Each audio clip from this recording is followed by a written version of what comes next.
The date is January 16th of 2017, and Robtop just finally updated Jump Dash on Steam after a year of waiting. Immediately, everyone loves it. A bunch of new stuff is added like Finger Dash, the Spider, all the other features, and it's jolly well good time. Also, the Demon List was just created, and it looked like this.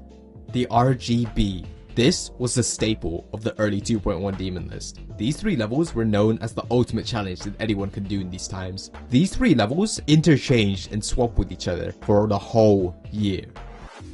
Erebus, a radioactive green nightmare with agonizing timings and ships.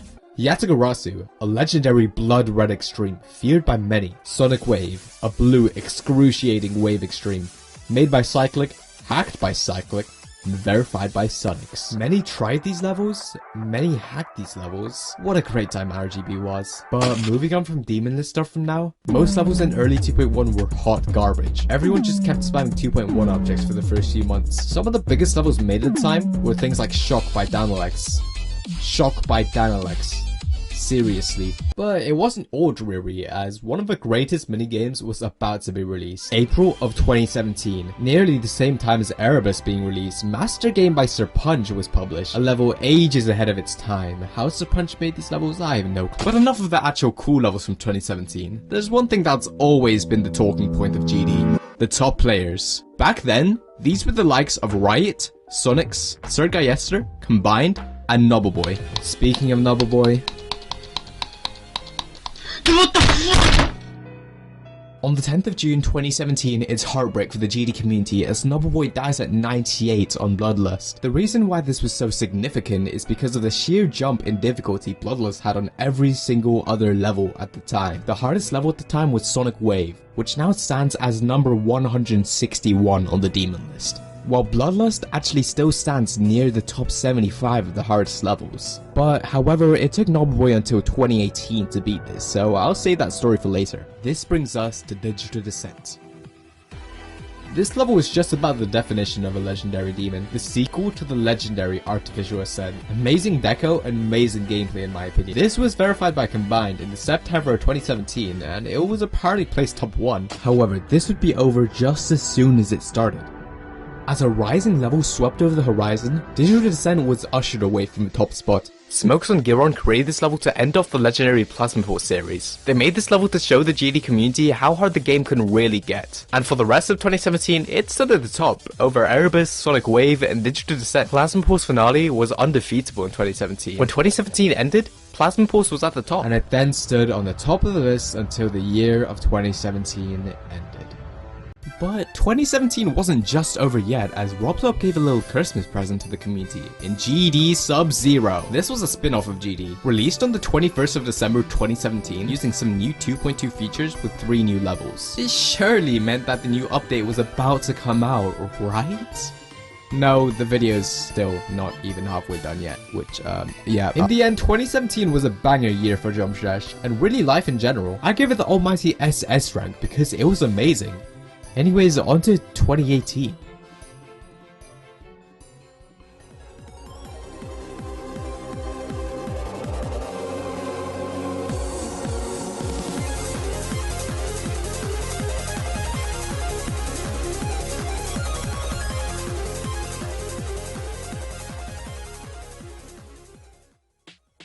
It's 2018, a year since 2.1 got released, and the GD community is overflowing with excitement. If only they knew. The Demon List looks like this, and the update log just looks like this. Wait, did I see... New update? New update? After a year of waiting, Robtop revealed 2.11 to the Jump Dash servers. Robtop called this a pre-update to the game, but I would argue that this was actually a real update, as Robtop added the community shop, weekly demons, level leaderboards, new gauntlets, unlisted levels, Chamber of Time, favorited levels, Chamber of Time, iPhone X support, icons, and grouping objects together in the editor, which is literally the best feature in the editor. Immediately, everyone liked this update, and they used the brand new features to make amazing levels, like the level I'm showing you right now. I don't know what I'm gonna show you in the edit, but it's definitely a very good level. Anyways, the 2018 Demon List started out like this, but it was bound to change, as one of the most legendary levels was mere days from verification. A blood red night was bound to arrive. A level synonymous with the burning pits of hell left Plasma Pulse Finale to count their days at the top. After 1.5 years, 120,000 attempts, the new hardest demon in Geometry Dash. Hypothetically, if he got to around 16% every attempt, that's around 26 seconds each attempt. And if we do 26 times 120,000, that is 3,120,000 seconds, which is 867 hours. That is just insane to think about. Anyways, Bloodlust spent the rest of 2018 at the top of the demons list, with Spatial Rend and Plasma Pulse Finale right under. But not all people thought that Bloodlust deserved the #1 spot. This came with a debate. Bloodlust and Plasma Pulse Finale. Some thought that Bloodlust should stand above, but others thought that Plasma Pulse Finale should. But as the community gained more skill, it became clear that Bloodlust was really harder. Overall, there wasn't much change in the demon list. Bloodlust places #1, Spatial Run #2, and Excessive Complement #101. Who thinks for the names of these levels? But now, considering that Excessive Complement is an insane demon, it's so strange to think about just how hard the game has actually gotten, with new players pushing the skill ceiling higher and higher and the creators pushing the standards of decoration to the maximum. But right now, we're talking about 2018, and in 2018, Wuxi managed to beat Crimson Planet. It was actually harder than Bloodlust, much harder than Bloodlust in fact, and it was actually up to raid standards, but Rob didn't raid it, so it didn't get placed. But Devil Vortex did place, at #5 on the list. The thing about this level is that Tosh Deluxe verified this on the 9th of June 2018. Or did he? Many videos were made exposing Tosh Deluxe for hacking the verification, and this brings us to the source. If you went to the editor and scrolled to 74%, there were 54 swords on the top of Devil Vortex, the same exact amount of swords needed to make each hard part of a level automated. Following this, Tosh had a perfect wave spam with 12 pixel perfect clicks in the span of 1.5 seconds. Something that's nearly impossible to do, and after it was confirmed that Tosh Deluxe had used a semi-auto copy of Devil Vortex to verify the level. And that concludes 2018. Nothing much really happened after Nobleboy verified Bloodlust, but it wasn't as bad as some other years. I give it about a C tier from me. A C+.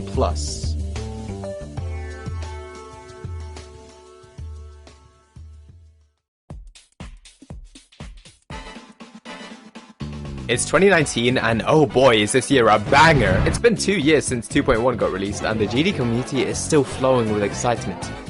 They don't know that 2.2 is gonna take 7 years, do they? Anyways, the hardest demons of 2019 are starting to come to a more modern feel. Oh, and I didn't mention, but Crimson Planet was finally raided, but it was too late to be the top one and another level stole the spotlight.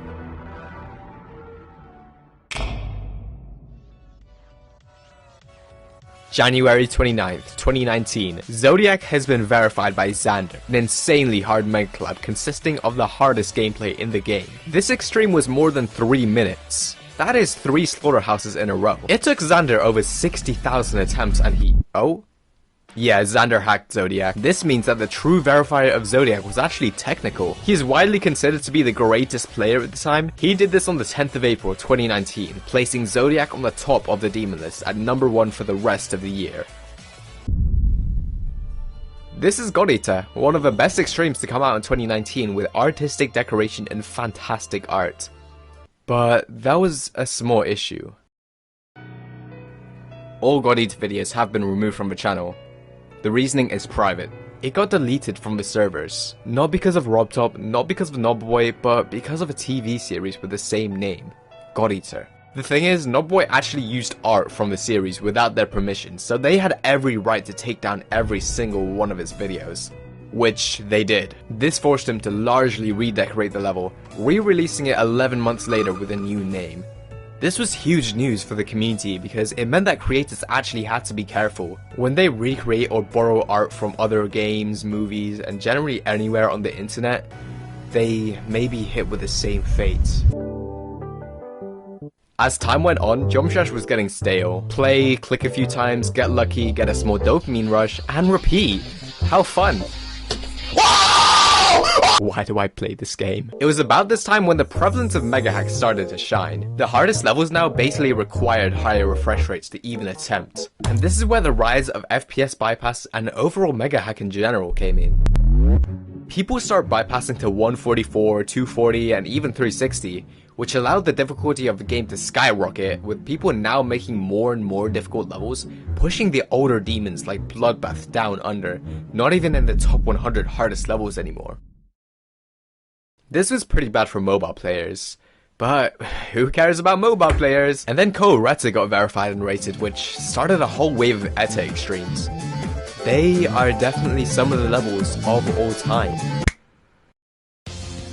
Kenos, a nightmarish extreme demon to place as third hardest level in the game, the official sequel of Succuban Hell, and along with Kenos, the best reaction in GD history. Nepesta verified Kenos on the 15th of December 2019. His verification blew up, expanding beyond the borders of GD and into mainstream media. This was huge for GD. With the player base expanding and the playing and creator standards getting higher and higher, GD was getting better and better as time went on. Anyways, EXO, it's a level. And as EXO came, the end of an era finally came. The era that built the foundation of current day Jump Slash, the real beginning of what we know Jump Slash as today. In that era, we thought 2.2 would already come out, but yeah, it took 7 years. However, it is out now, so yay. But looking back now, this era is really beautiful. I would personally say it's one of the best eras to grace this game, with its YouTubers, levels, and everything about it. I hope you enjoyed watching this video because it took 4 months to make. So, you should subscribe, now. And that's SMega33, signing off. I'll see you in the next one.